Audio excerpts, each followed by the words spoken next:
ሰላም ቤተሰብ ከመይለኹም ከመይ ቀኒኹም?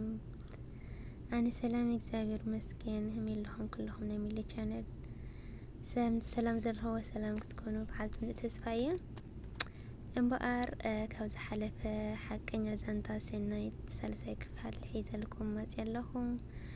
ላይክ ጀምርዋ ቤተሰብ ዝኾንኩም ላይክ ሼር እንዳገበርኩም ከምቲ ልመድ ምታዕኹም ኣይፈለየኒ።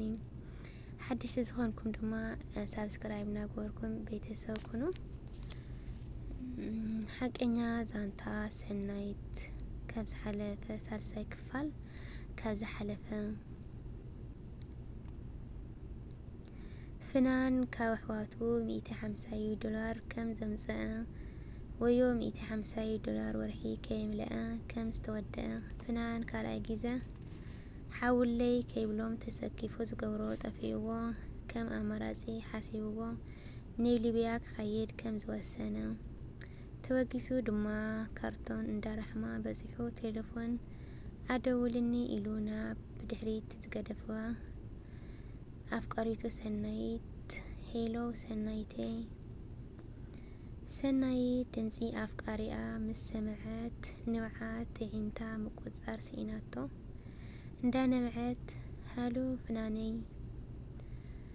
ከመይ ኣቲኻ ደሓንዶ ኣቲኻ በለቶ ቃላታ ምጥርናፍ ስኢናቶም ሕንቕንቕ እንዳበለት ፍናን እውን ምስኣ ከሎ ተሰሚዕዎ ዘይፈልጥ ስምዒት ክስምዖ ጀመረ።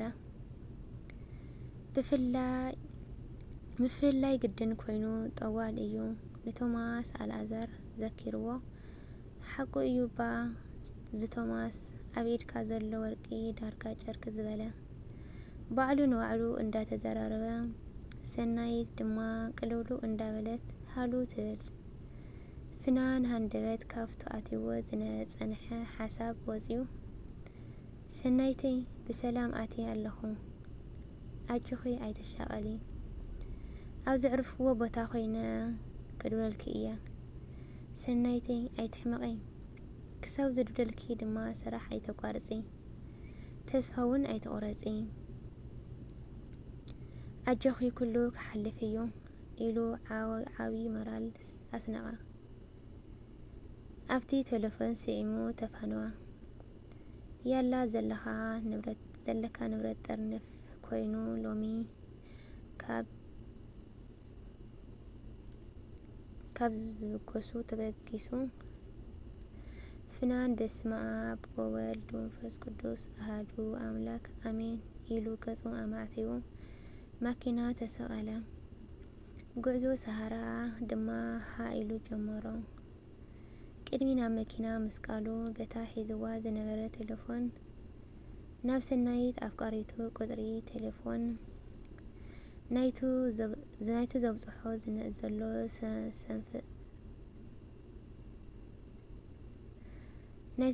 ዘሎ ሰምሳር ሰደደላ።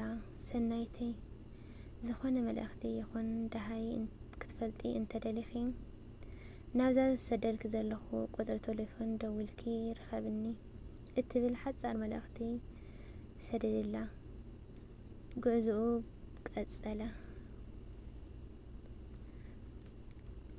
ሰናይት ኣብቲ ንሰብ ዘይኮነ ንኣድጊ ዘይትምነየላ ገዛ ንበይና ምስ ቅዱስ ሚካኤል ዕላል ጀመረት። ኦ ቅዱስ ሚካኤል ኣቦይ ስለ ኩሉ ዝገበርካለይ የመስግነካ ኣለኹ። ነዚ ምስኪን ፍቅር ወድኻ ጽላልካ ኣንብረሉ ሕማቕ ኣይተስምዐኒ ዝኸዶ ዘሎ መገዲ ኣዝዩ ከቢድ እዩ እሞ ባዕልኻ ሓልወለይ እንዳበለት ንቅዱስ ሚካኤል ልመናኣ ሃወቶ ኣሜን ኢላ ድማ ናብ ስራሕ ወፈረት።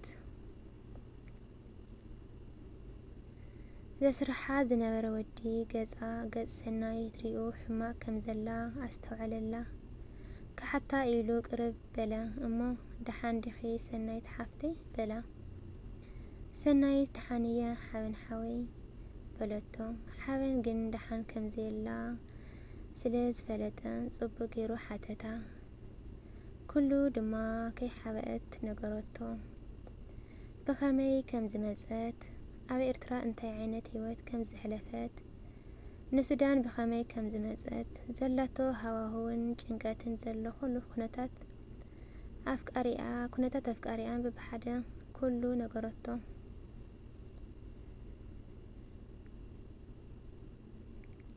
ሓበን ድማ ብድንጋጼ ከብዱ በልዐቶ።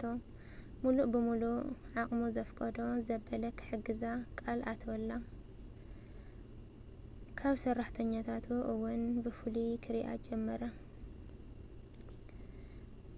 ከም ሓገዝ ኢሉ ሓሲቡ ድማ ዝያዳ እተን ሰራሕተኛታት ክኸፍላ ሓሰበ። ኣጆኺ ሰኑ ሓፍተይ ኣይትጨነቒ ኣነ ኣለኹ ምሳኺ ኢሉ ተስፋ ሃባ። ሰናይ ተጻዒንዋ ዝሓደረ ሸቐሎትን ፍርሒን ብቓል ናይ ዓማኣ ሓበን ፍኹስ ኢልዋ ንሓበን ብምልክት ሕራይ ኢላ ርእሳ ነቕኒቓ ፍሽኽ በለቶ። ነቲ ስራሕ ድማ ከም ናታ ክትሪኦ ጀመረት። ፍናን ጉዕዞ ሰሃራ ከም ማይ ሰቲዎ ፍርቂ ምስ በጽሐ በቲ ናይታ መኪና ናህሪ ልቡ ዕልውሉ ኢልዎ ደቂሱ እንዳተጓዓዘ ከሎ ብሕልሚ ሰናይት ኣፍቃሪቱ ኣይፈልጠካን እየ ኢላ ትጠልሞ ከም ዘላ ተሰሚዕዎ ብስንባደ ብር ምስ ኣበለ 4ይ ክፋል ትቕጽል። ክሳብ 4ይ ክፋል ንራኸብ።